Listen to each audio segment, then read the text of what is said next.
ನಮಸ್ಕಾರ, ಎಲ್ಲಿಗೂ ರೋಚಕ ಯೂಟ್ಯೂಬ್ ಚಾನಲ್ಗೆ ಸ್ವಾಗತ. ಮೈಸೂರಿನ ನಗರಾಭಿವೃದ್ಧಿ ಪ್ರಾಧಿಕಾರದಲ್ಲಿ ಮುಖ್ಯಮಂತ್ರಿ ಸಿದ್ದರಾಮಯ್ಯ ತನ್ನ ಹೆಂಡತಿ ಹೆಸರಿನಲ್ಲಿ ಅಕ್ರಮವಾಗಿ ಸೈಟ್ ಪಡ್ಕೊಂಡಿದ್ದಾರೆ ಎನ್ನಲಾಗಿರುವ ವಿವಾದ ಹೊಗೆ ಆಡ್ತಿರುವಂತೆ ಇದಕ್ಕೂ ದೊಡ್ಡದಾದ ಇನ್ನೊಂದು ಹಗರಣ ಬಯಲಾಗಿದೆ. ಬದಲಿ ನಿವೇಶನ ಹಂಚಿಕೆಯಲ್ಲಿ ನಡೆದಿದೆ ಎನ್ನಲಾಗಿರುವ ಹಗರಣ ರಾಜ್ಯದಲ್ಲಿ ಸಾಕಷ್ಟು ಚರ್ಚೆ ಆಗ್ತಿದೆ. ಮೂಡಾ ಮಾಜಿ ಅಧ್ಯಕ್ಷ ಎಚ್.ವಿ. ರಾಜೀವ್ ನಡೆಸಿದ ಅಕ್ರಮ ಇದು ಅಂತ ಹೇಳಲಾಗ್ತಿದೆ. ಅನುಮತಿ ಇಲ್ಲದೆ ಎಚ್.ವಿ. ರಾಜೀವ್ ಒಂದೇ ದಿನದಲ್ಲಿ ಬರೋಬ್ಬರಿ 848 ನಿವೇಶನಗಳ ಖಾತೆ ಮಾಡಿಸ್ಕೊಂಡಿದ್ದಾರೆ ಅಂತ ಆರೋಪ ಮಾಡಲಾಗಿದೆ. ಸಿಎಂ ಸಿದ್ದರಾಮಯ್ಯ ವಿರುದ್ಧ ಮೂಡಾ ಹಗರಣ, ಮಲ್ಲಿಕಾರ್ಜುನ್ ಖರ್ಗೆ ಕುಟುಂಬದ ವಿರುದ್ಧದ ಸಿಎ ಸೈಟ್ ಹಗರಣ ಹಾಗೂ ಎಂ.ಬಿ. ಪಾಟೀಲ್ ವಿರುದ್ಧದ ಸ್ವಜನ ಪಕ್ಷಪಾತದ ಆರೋಪದ ಬೆನ್ನಲ್ಲೇ ವಿರೋಧ ಪಕ್ಷ ಬಿಜೆಪಿಗೆ ಮತ್ತು ಜೆಡಿಎಸ್ಗೆ ತಿರುಗೇಟು ನೀಡಲು ರಾಜ್ಯ ಸರ್ಕಾರ ಮುಂದಾಗಿದೆ. ಇದಕ್ಕಾಗಿ ಕೋವಿಡ್ ಹಗರಣ ಹಾಗೂ ಗಣಿ ಗುತ್ತಿಗೆ ಹಗರಣವನ್ನು ಮುಂದಿಟ್ಟುಕೊಂಡು ಮಣಿಸುವ ತಂತ್ರಗಾರಿಕೆಯನ್ನು ರೂಪಿಸ್ತಾ ಇದೆ.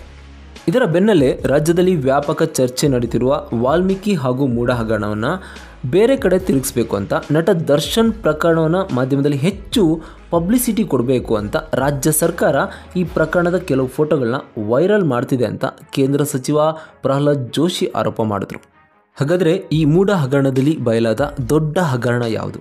ಈ ಮೂಡಾ ಹಗರಣ ಮುಚ್ಚಿ ಹಾಕಲು ಕಾಂಗ್ರೆಸ್ ಸರ್ಕಾರ ಬೇಕು ಅಂತಲೇ ದರ್ಶನ್ ಅವರ ಫೋಟೋವನ್ನು ರಿವೀಲ್ ಮಾಡ್ತಾ ಎಲ್ಲವನ್ನು ಕೂಡ ಈ ವಿಡಿಯೋದಲ್ಲಿ ನೋಡ್ತಾ ಹೋಗೋಣ. ಅದಕ್ಕಿಂತ ಮುಂಚೆ ಯಾರೆಲ್ಲ ನಮ್ಮ ಚಾನಲ್ನ ಸಬ್ಸ್ಕ್ರೈಬ್ ಮಾಡಿಲ್ಲ ಅಂತಂದರೆ ಈ ರೀತಿಯ ಮಾಹಿತಿಗಾಗಿ ನಮ್ಮ ಚಾನಲ್ನ ಸಬ್ಸ್ಕ್ರೈಬ್ ಮಾಡಿ.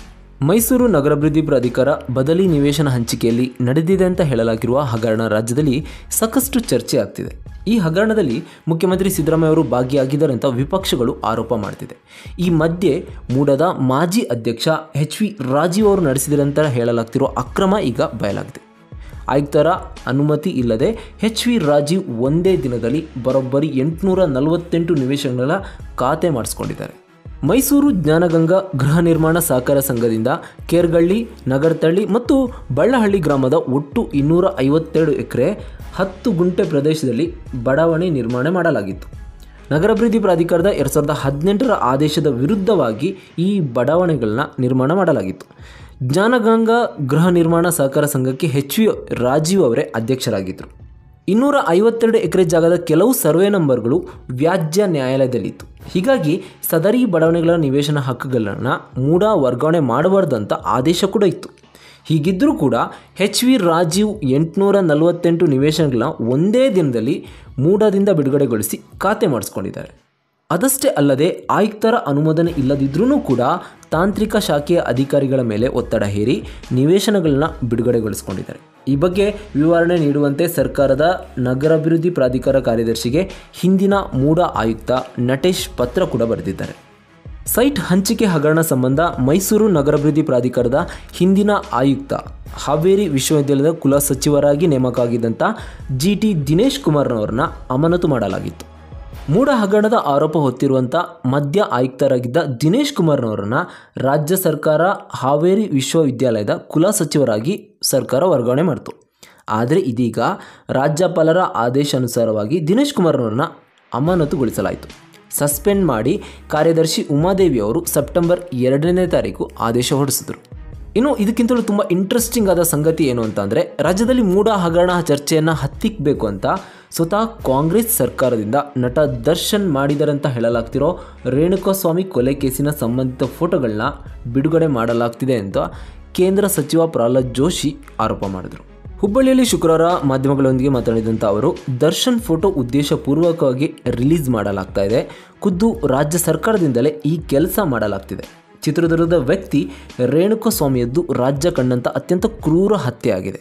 ಆದರೆ ಸಿಎಂ ಸಿದ್ದರಾಮಯ್ಯ ಅವರು ಮಾಡಿದ್ದಾರೆ ಅಂತ ಹೇಳಲಾಗ್ತಿರೋ ಮೂಡಾ ಹಗರಣ ಮತ್ತು ಕಾಂಗ್ರೆಸ್ ಸರ್ಕಾರದ ಮಂತ್ರಿ ನಾಗೇಂದ್ರ ಅವರು ಭಾಗಿಯಾಗಿರುವಂಥ ವಾಲ್ಮೀಕಿ ಹಗರಣಗಳು ಹೊರಗೆ ಬಂದ ನಂತರ ಅವುಗಳ ಬಗ್ಗೆ ಚರ್ಚೆ ಕೂಡ ಜೋರಾಯಿತು.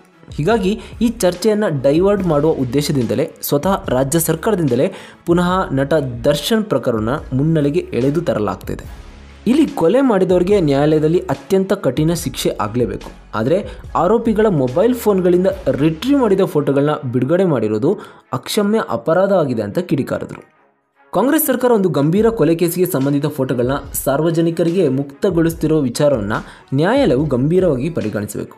ಇದಕ್ಕೆ ಕಾರಣಕರ್ತದ ಅಧಿಕಾರಿಗಳ ಮೇಲೂ ಕೂಡ ಕ್ರಮ ಕೈಗೊಳ್ಳಬೇಕು. ಇಲ್ಲಿ ಈ ವಿಷಯವನ್ನು ಡೈವರ್ಟ್ ಮಾಡಬೇಕು ಅಂತಲೇ ಹೀಗೆ ಮಾಡಲಾಗ್ತಿದೆ ಅಂತ ಆರೋಪ ಮಾಡಿದ್ರು. ಈ ಹಿಂದೆ ಸಾಕಷ್ಟು ರಾಜಕಾರಣಿಗಳು ಜೈಲಿಗೆ ಹೋದಾಗಲೂ ಕೂಡ ಈ ರೀತಿಯ ಫೋಟೋ ಆಗಲಿ ಈ ರೀತಿಯ ಯಾವುದೇ ವಿಷಯ ಆಗಲಿ ಹೊರಗಡೆ ಬರಲಿಲ್ಲ. ಆದರೆ ದರ್ಶನ್ ಅವರ ವಿಚಾರದಲ್ಲಿ ಈ ರೀತಿ ಆಗ್ತಿಲ್ಲ. ದರ್ಶನ್ ಅವರಿಗೆ ಜೈಲಲ್ಲಿ ರಾಜ್ಯಾತಿಥ್ಯ ಸಿಗ್ತಾ ಇದೆ ಅಂತ ಆರೋಪ ಮಾಡ್ತಾರೆ. ಹಾಗಾದರೆ ಈ ಹಿಂದೆ ಜೈಲಿಗೆ ಹೋದ ರಾಜಕಾರಣಿಗಳಿಗೆ ಎಲ್ಲ ರೀತಿಯ ಫೆಸಿಲಿಟಿ ಸಿಕ್ಕಿದ್ರೂ ಕೂಡ ಅದ್ಯಾವುದು ಕೂಡ ಹೊರಗಡೆ ಬರಲಿಲ್ಲ. ಹಾಗಾದರೆ ದರ್ಶನ್ ವಿಚಾರವನ್ನು ಮೂಢ ಹಗರಣದಲ್ಲಿ ಬಳಸಿಕೊಳ್ತಿರೋದು ನಿಜ ಅಂತಲೇ ಹೇಳ್ಬೋದು. ಇದರ ಬಗ್ಗೆ ನಿಮ್ಮ ಅನಿಸಿಕೆ ಏನು ಎಂಬುದನ್ನು ನಮಗೆ ಕಮೆಂಟ್ ಮೂಲಕ ತಿಳಿಸಿ. ಧನ್ಯವಾದಗಳು.